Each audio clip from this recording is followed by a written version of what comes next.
High School in 2003, joined the Army the same year. He received his training at Fort Benning, Georgia. He served with the 3rd Battalion, 75th Ranger Regiment. He was deployed 3 times to Iraq as a gun team leader and a machine gun man. He was honorably discharged from the service in August 2007 with a Commendation Medal, Joint Task Force Commendation Medal with a Ranger Tab, and awarded the Purple Heart with a 60% disability. He's married to his wife Rebecca and is a new proud father of a baby boy, Marshal John Palmer. And he's the son of John and Karen Palmer and grandson of Donna and Ned Palmer. I present to you Specialist Joseph Palmer.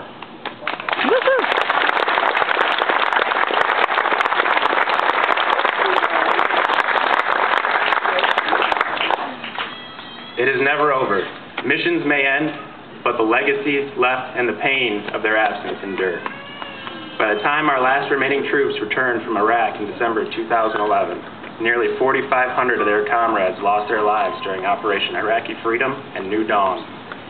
We continue to lose American heroes every day in Afghanistan and in military training accidents and missions around the world. The loss to their families, friends, fellow service members, and country is permanent. Some were only teenagers, and most killed were under the age of 25. In the eyes of their loved ones, they are forever young. Remembering our fallen once a year is not enough. The widows, widowers, fathers, mothers, brothers, sisters, and children remember every day.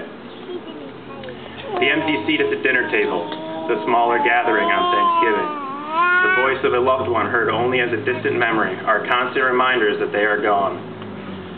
But there are also people who enjoy time with their families because of the sacrifices that others have made.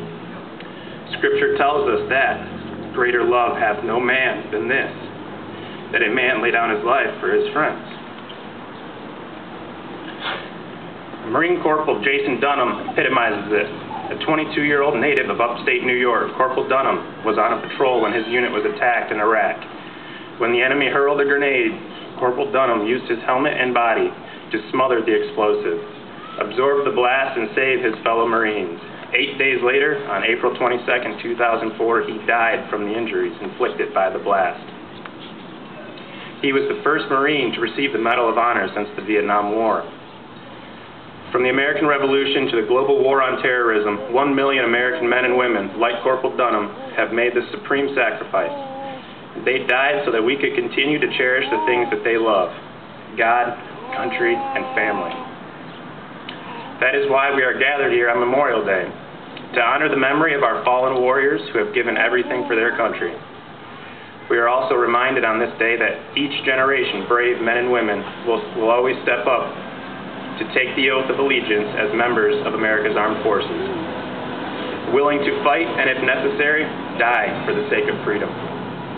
In reflecting on the sacrifices of their comrades during World War I, the founders of the American Legion saw 4 common reasons, or pillars, if you will, as to why Americans so often in the past and still to this day answer the nation's call, even to the point of sacrificing their lives. They do it to provide a strong national defense, to keep America safe and secure against those enemies who would destroy our American way of life. They do it for their fellow comrades, for those fighting by their side against all odds, and for those who eventually separate from the military but proudly claim their status as veterans. They do it for American core values of God and country, family, patriotism, and our religious heritage. They do it for their children so that they can grow up in an America that is strong and free.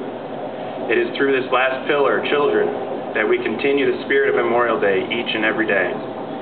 More than 6,400 American men and women have died in Afghanistan and Iraq in the latest wars. Many were parents. The innocence of their grieving children will be challenged by the dramatic change affecting the balance of security and comfort in their family routine. Their hearts will feel the sharp pain of their loss, leaving them only with memories of their loving mom or dad. Life as they have known it will be much harder from now on. There are many tangible things that we can do to honor the service of our fallen heroes. First and foremost is to take care of their families. In some cases, this means providing financial assistance to help their children obtain a higher education. This is why the American Legion established the American Legion Legacy Scholarship Fund. Across this great country, the American Legion is raising funds to ensure that college education will be a reality for these families. We honor the living comrades of the fallen, the wounded, injured, and ill-membered of our armed forces through programs like Operation Comfort Warriors, Heroes to Hometowns, and through the work of the American Legion service officers. Oftentimes, these veterans are surprised that so many want to help them. We don't do this because of any requirements. We do it because we want to, and because it's the right thing to do. Memorial Day is not about picnics and parades, although there's nothing wrong with enjoying and celebrating our American way of life. But Memorial Day is really about remembering those who made our way of life possible. Army Sergeant Dennis Weichel was one such man. Sergeant Weichel enlisted in the Rhode Island National Guard in 2001. He successfully completed a tour in Iraq in 2005 and was redeployed to Afghanistan in 2012. When a young boy was picking up a shell casing in the middle of the road, Sergeant Weichel acted with what friends say was characteristic instinct. He pushed the boy from the path of a moving armored vehicle and sacrificed his own life so that the boy could live. His friend, Staff Sergeant Ronald Corbett, said he would have done it for anybody. That was the way he was. He would give you the shirt off his back if you needed it. 3 young children in Rhode Island sacrificed their father so that another young child in Afghanistan could live. During the funeral, a National Guard chaplain read a letter written by Sergeant Weichel's son, Nicholas. "I really, really miss you," Nicholas said. "I promise I will protect my sisters, Hope and Madison, like you told me to. You are my hero. I know you are in heaven watching over me. You are the brightest star." You are our brightest star too, Sergeant Weichel, and the sacrifice that you and your fellow Americans have made will not be forgotten. May God bless them. May God bless you for being here today. Thank you.